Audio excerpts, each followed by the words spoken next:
Hey guys, just jumping in real quick before this week's episode to apologize for the late upload.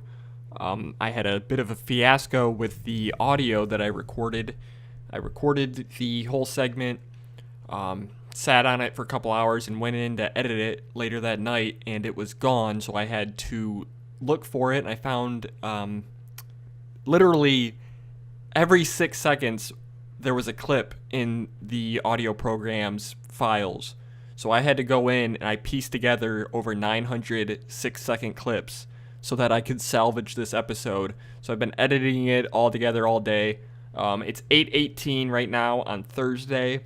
So the Thursday night game between the Patriots and the Buccaneers is about to kick off in about 12 minutes or so. I actually recorded the episode yesterday on Wednesday. Then, like I said, I went to go edit the audio Wednesday night, and yeah. So I've been spending all day Thursday getting that audio put back together. Just got done editing the audio, which is something I do every week, or else I am stumbling over my words, I stutter, there's some gaps in between. Trust me, I gotta edit it. Plus, there's white noise, listen. Yeah, I edit that noise out in all my videos because it just doesn't sound good.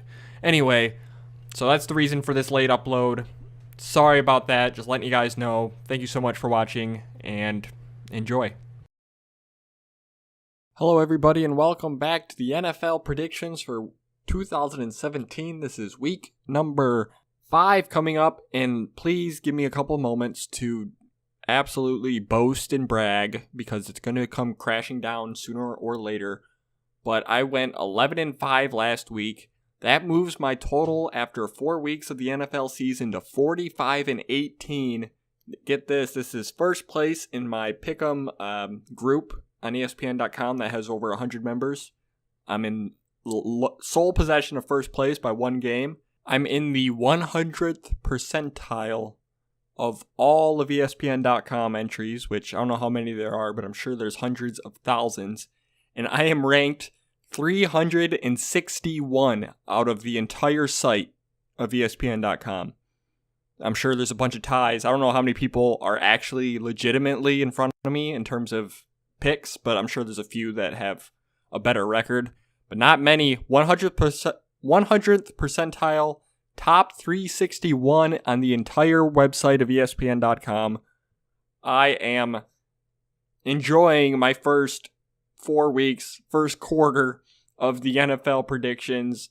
Off to a tremendous start, 45-18. Like I said, 11-5 last week. We'll get into all those games and all those picks, and then get all the picks for this week. Usually at the end of the video, I say don't get offended if I didn't pick your team to win. But maybe you should start getting offended because I've been on fire. But, like I said, it will come crashing and burning sooner or later, and it could very well be this week.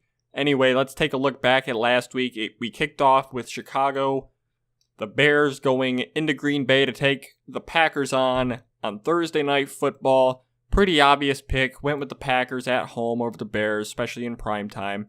And it played out pretty much as expected. It was 21-0 Green Bay near the end of the first half. Bears get a touchdown, make it 21-7. Packers come out in the second half, jump out to a 35-7 lead near the end of the fourth. 35-7 lead early in the fourth quarter. The Bears tack on a garbage time touchdown later in the game to make the final score 35-14. Bears actually outgained the Packers 308-260, but the Bears with 4 turnovers, 2 on interceptions, 2 on fumbles, really killed it. Whatever slim chance they had to actually win this game. Packers win. Got that pick right. Next game was another London game and another snoozer over there. The New Orleans Saints were facing the Miami Dolphins. Not a lot to talk about in this one. Final score was 20-0.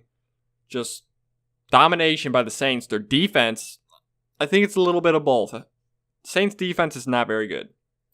Dolphins offense, not very good. I think this is just, the Saints play pretty well on defense, but don't get too excited if you're a Saints fan. I don't think this means the Saints defense is suddenly competent. I don't think they're competent. They were just going up against Jay Cutler and the Miami Dolphins.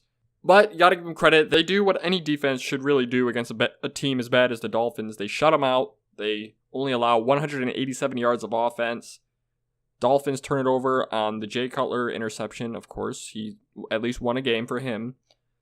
And this game was just dominated by the Saints. Surprisingly, they didn't score that much. It was 3-0 at the half. The Saints kicked a field goal as time expired at halftime. And it was 10-0 after 3 quarters. Pretty boring game.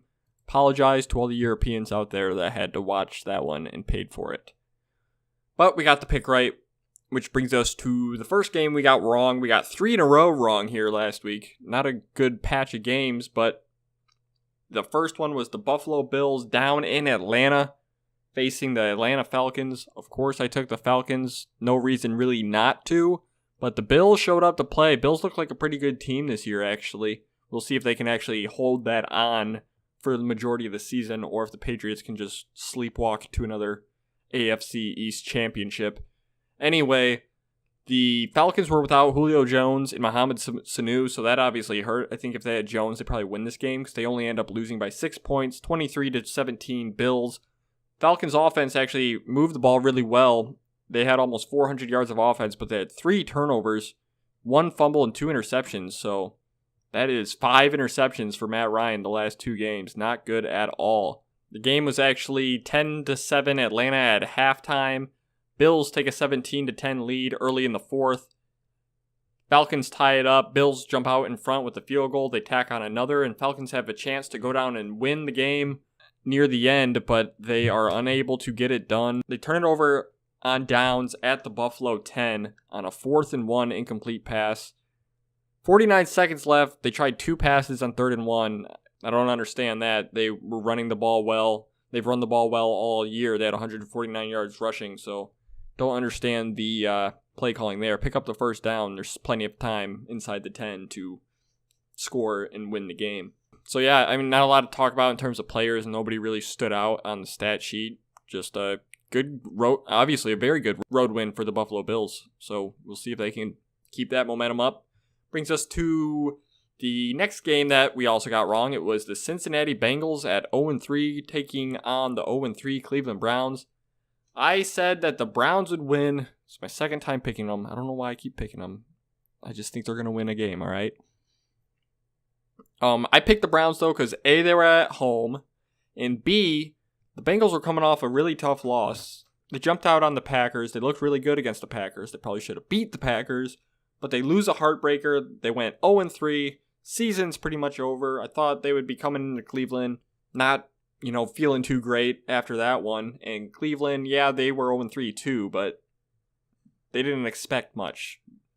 The Bengals expected a lot coming into this year, so I figured the Browns might just catch them at home. But nope, Bengals win 31-7. Bengals had a 31-0 lead, actually. The Browns just got a garbage time touchdown with under 2 minutes to go. Complete domination for the Bengals in all phases of the game. Andy Dalton had a great game. He went 25 for 30, 286, 4 touchdowns, no interceptions.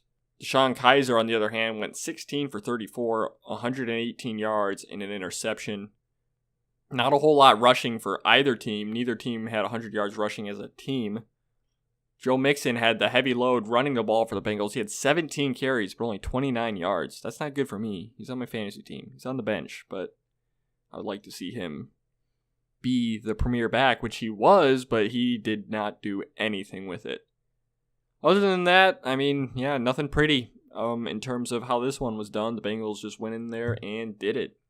So we got that pick wrong. And then the other game we got wrong. It was the Los Angeles Rams going into Dallas, facing the Dallas Cowboys.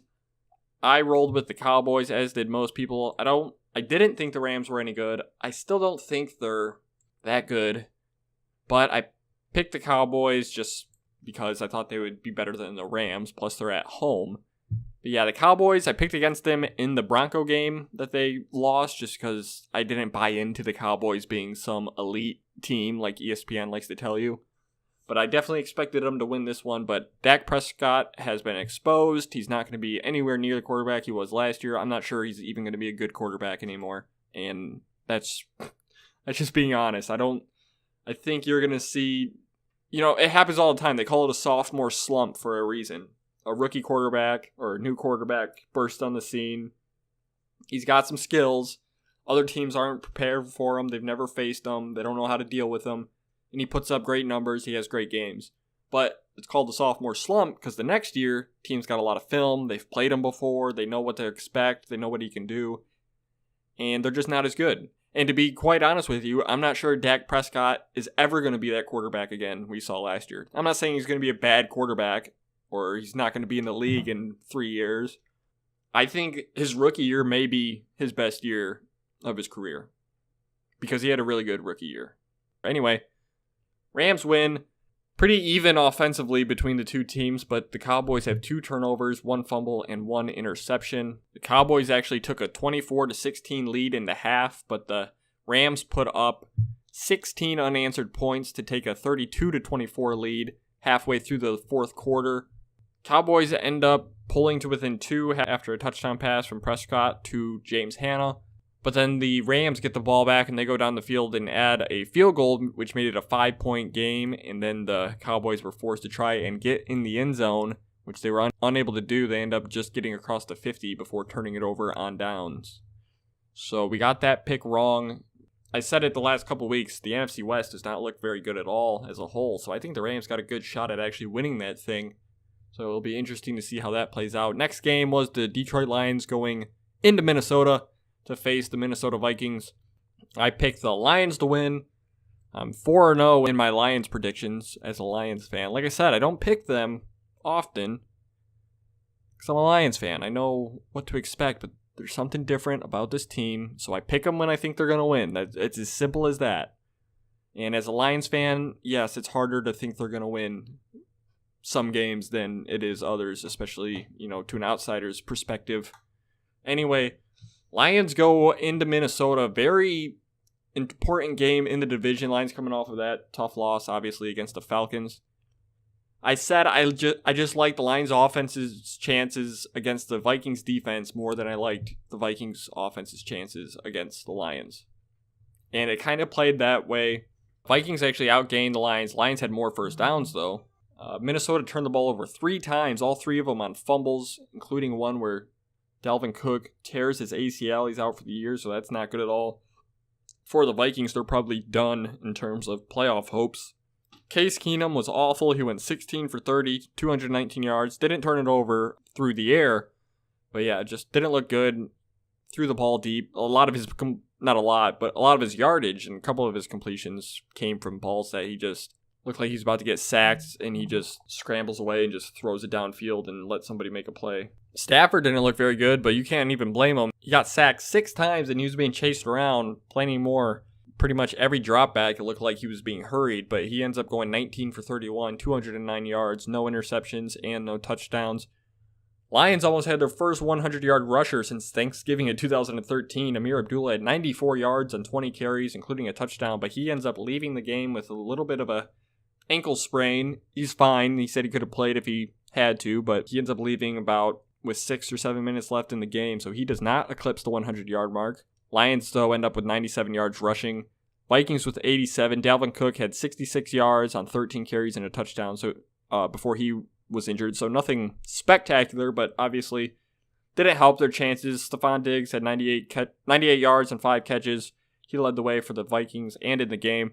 Nobody really stood out for the Lions receivers, so just a tough NFC North win on the road for the Lions. Big win. Really tough game. So just coming out of there with any sort of win is pretty much all you can hope for. So good job by the Lions, which brings us to the Houston Texans at home against the Tennessee Titans. 61% of people on ESPN.com went with the Titans. I said, hold up, wait a minute. I said, give me the Texans at home over the Titans. Texans should have won against the Patriots. They're coming back home. They're motivated. Yeah, Titans won against the Seahawks, but it was at home, and the Seahawks don't look any good. So I like the Texans to get it together on offense, and their defense is good enough to hold the Titans in check. Well, I didn't expect the Texans to get it together on offense as much as they did. They ended up winning 57-14. 57-14, I said. The Texans had almost 500 yards of offense to the Titans 195. They had almost 40 minutes of possession. Titans turned the ball over 5 times, 1 fumble, 4 interceptions. Houston had 33 first downs to the Titans' 9. This was just complete domination on both sides of the football. Deshaun Watson goes 25 for 34, 283, 4 touchdowns and an interception. Obviously the best game of his rookie year so far. Marcus Mariota only goes 6 for 10 for 96 yards and 2 interceptions.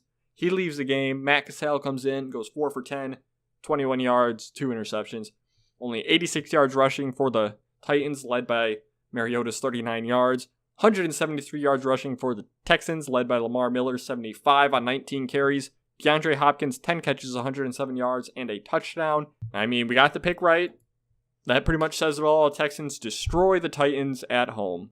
And then a big upset. Only 5% of people had the Carolina Panthers going into New England and beating the Patriots. I wasn't one of them. I had the Patriots winning this one. Panthers win 33-30. And I said it last week, the Patriots defense is legitimately bad. They're not good. And I said they would lose a few games because of it. And they lose a game here because of it. They lose 33-30. The Panthers get 444 yards of offense. Carolina turned it over twice. The Patriots didn't turn it over at all. Carolina still wins the game. And the Patriots are in trouble. I mean, luckily for them, they play in the AFC East. And unless you think the Bills are a legitimate contender, which I wouldn't be sold on just yet, the Patriots still probably end up sleepwalking through the division. But that defense is legitimately bad. It's not good at all. Patriots were actually leading 17-16 at half. Panthers get 2 touchdowns to make it 30-16 early in the fourth quarter. Patriots roar back to tie it up with 3 minutes left, but Graham Gano gets a 48-yard field goal as time expires to win the game. Panthers haven't looked very good this year. They obviously didn't look good at all last year, but you just, as funny as it is to say, on the road against New England, you can't put too much weight into this game. Patriots, sincerely, maybe have the worst defense in the league. Cam Newton goes 22 for 29, 316 yards, 3 touchdowns and an interception. Panthers had 140 yards rushing. Calvin Benjamin has 4 catches, 104 yards. Devin Funchess has 7 catches, 70 yards, and 2 touchdowns. Tom Brady did his best, went 32 for 45, 307 yards, 2 touchdowns, no interceptions.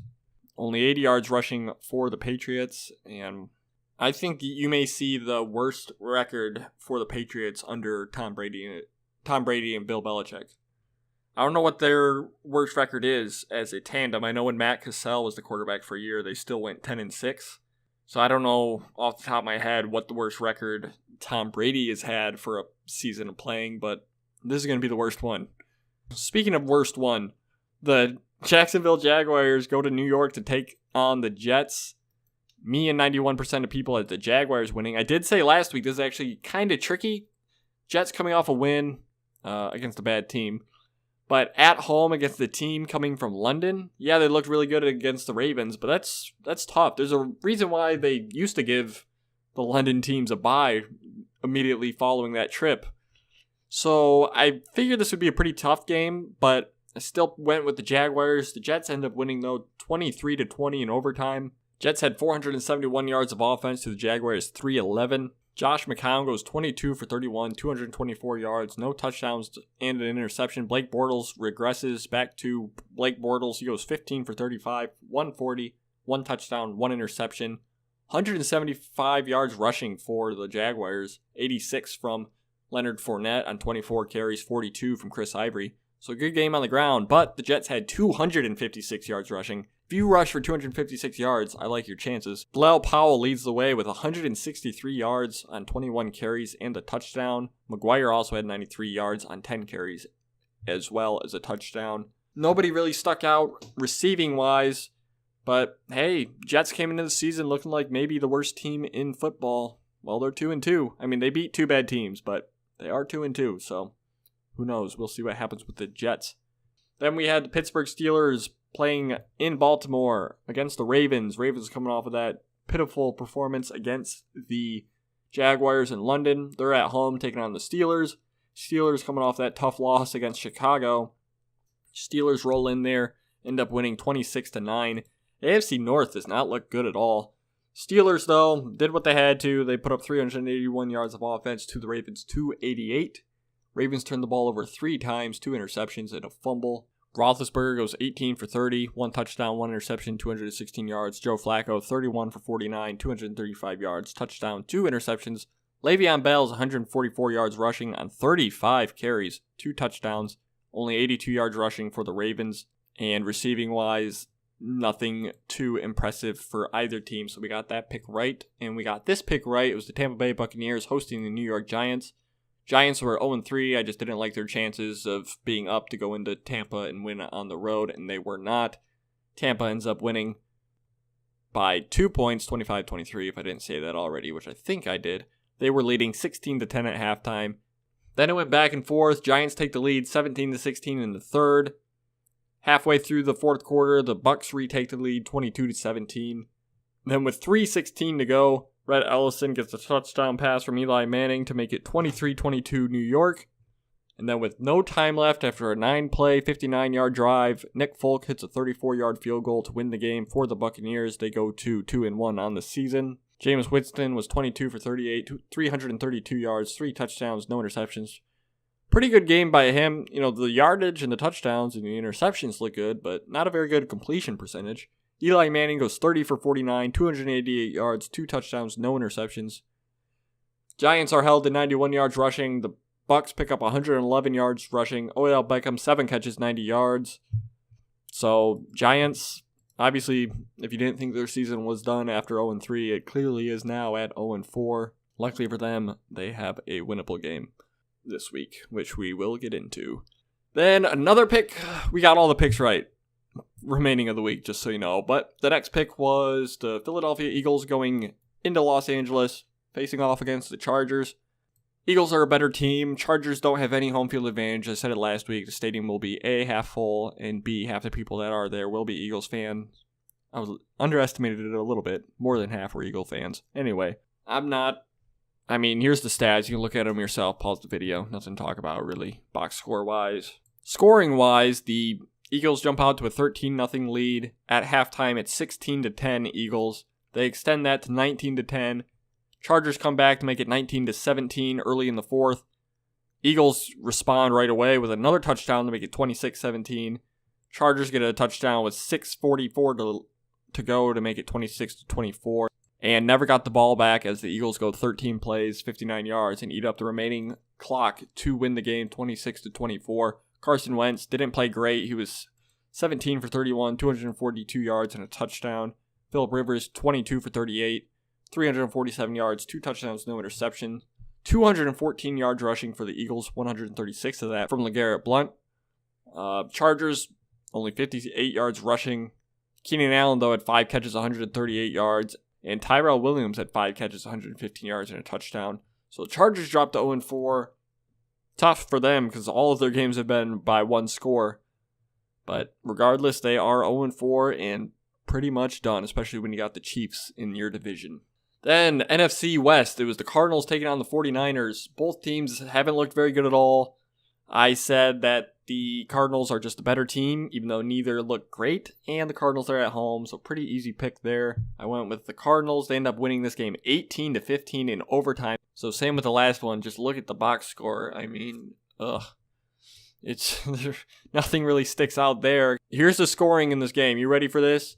Field goal, 49ers, 2 minutes left in the first.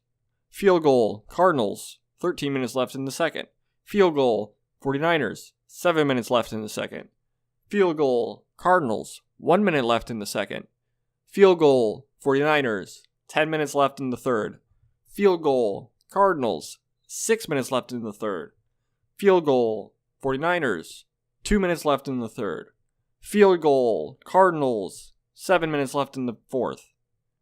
In overtime, field goal, 49ers, 2:24 to go in overtime. That's right, they had the ball for 17 plays, 73 yards, and 7 minutes and 36 seconds of overtime. They end with a field goal, which means the Cardinals had a chance to respond. And if they kicked a field goal, this game would have most definitely ended in a tie. However, the one touchdown that happened, the Cardinals go 7 plays, 75 yards, and end up scoring on a beautiful catch by Larry Fitzgerald on a 19-yard pass with 32 seconds left in overtime to win the game 18-15. Carson Palmer threw the ball 51 times, only 33 completions, 1 touchdown, 1 interception, 357 yards of passing. Not a whole lot to get into elsewhere. Again, doesn't look good for the NFC West. Speaking of the West, we go to the AFC West. Broncos at home against the Raiders. I went with the Broncos. They win 16-10. Broncos outgained the Raiders 298-254. Raiders turn it over once on an interception. They lose Derek Carr halfway through the game to injury. Broncos jump out to a 10-0 lead in the first. It's 10-7 at halftime, but early in the third, it is 13-7. Then another field goal makes it 16-7 on the next possession for the Broncos. Raiders don't do much from there. They end up tacking on a field goal with 5 minutes left to make it 16-10.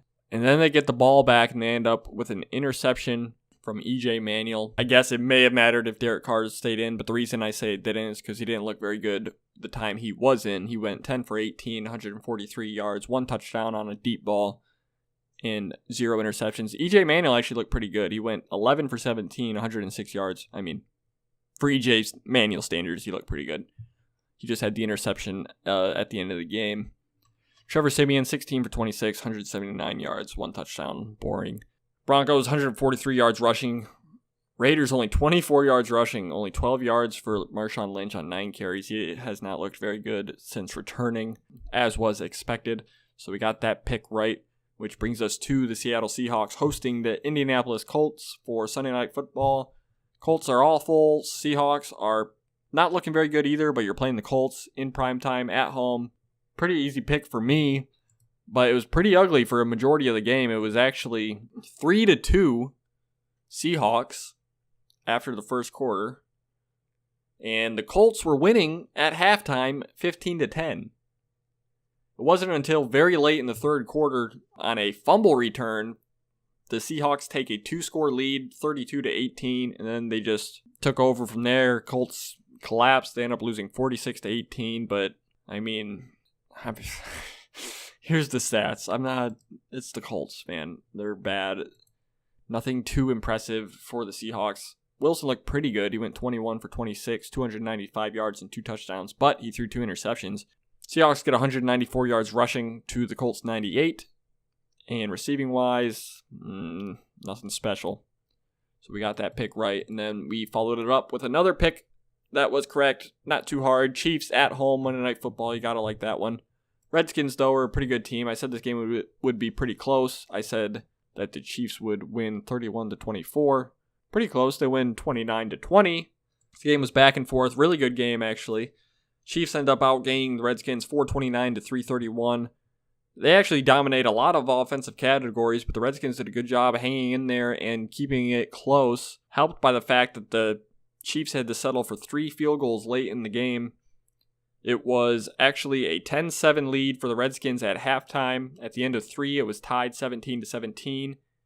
And with 47 seconds left in the game, the Redskins, trailing by 3, hit a field goal to tie it up at 20-20. Looked like it would go to overtime, but the Chiefs go 6 plays, 50 yards, and kick a field goal from 43 yards out to take the 23-20 lead with 4 seconds left.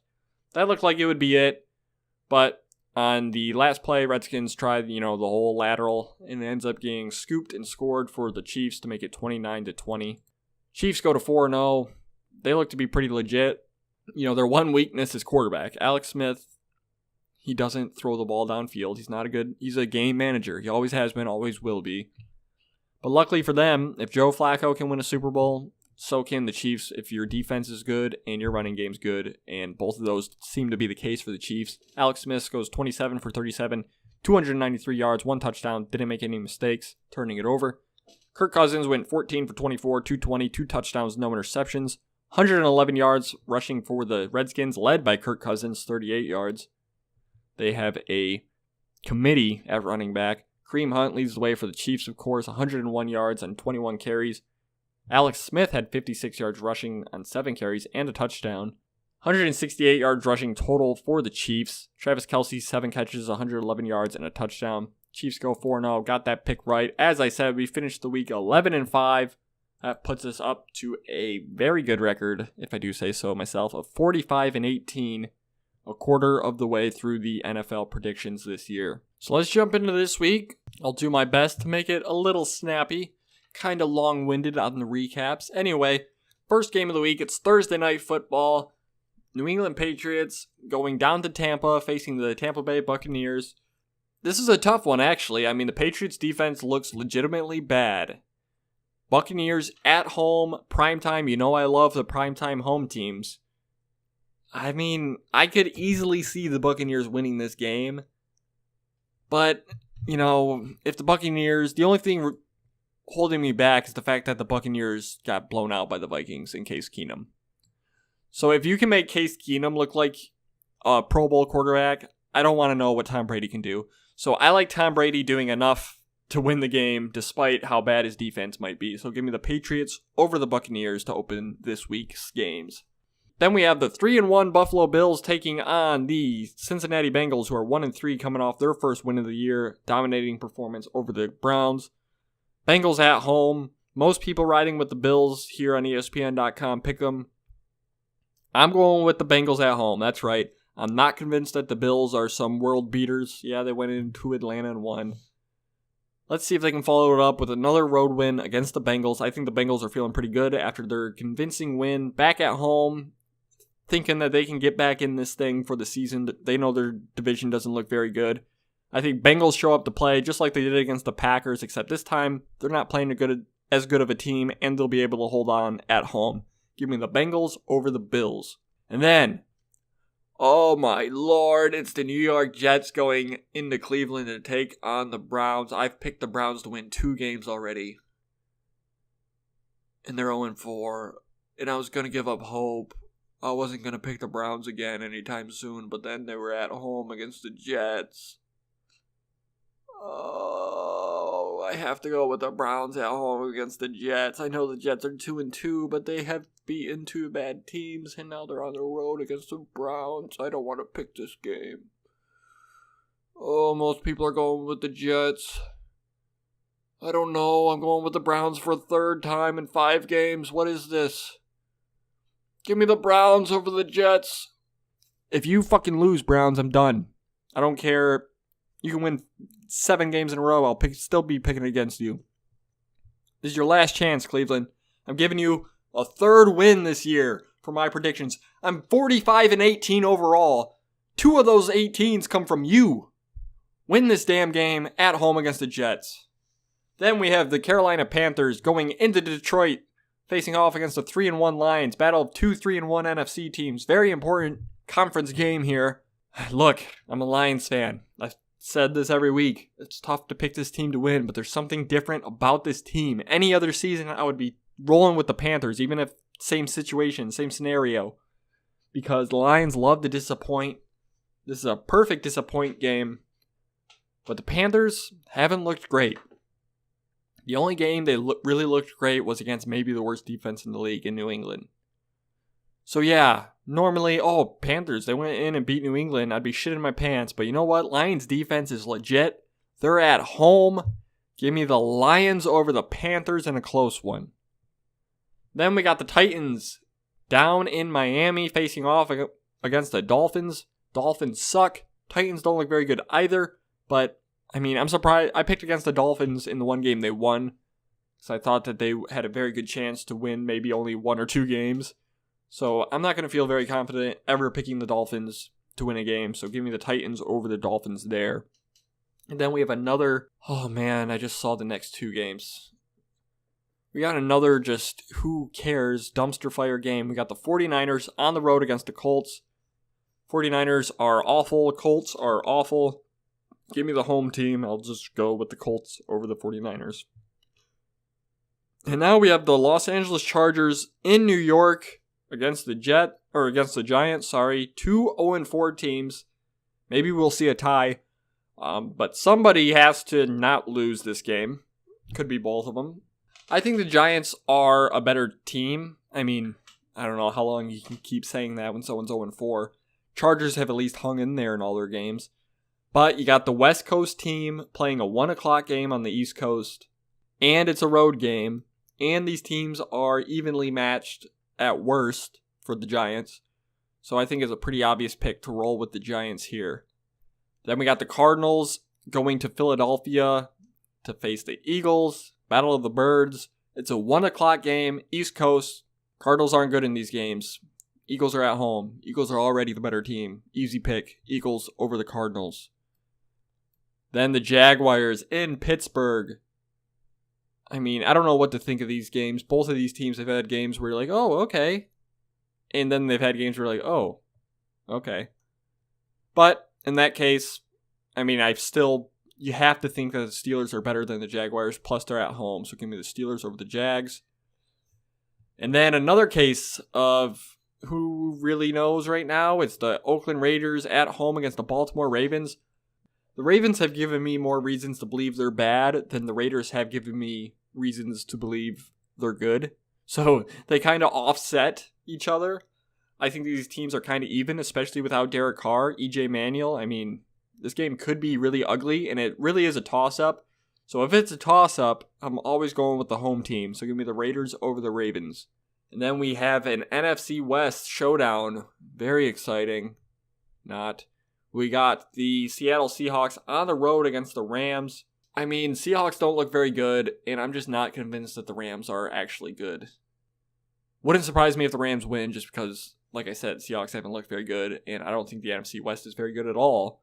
But until proven otherwise, I'm going to go with the team with the track record. Give me the Seahawks on the road over the Rams. The NFL this year is so weird. Pretty much all these games, I'm saying the same thing. Who knows what about what team at this point in the year? So many average teams, no really good team sticks out. A couple really bad teams do, but this is another case of that. We got the 3-1 Packers in Dallas facing the 2-2 Cowboys. Packers 3-1, yeah, but struggled against the Bengals. Had a dogfight against the Seahawks. Both those games were at home.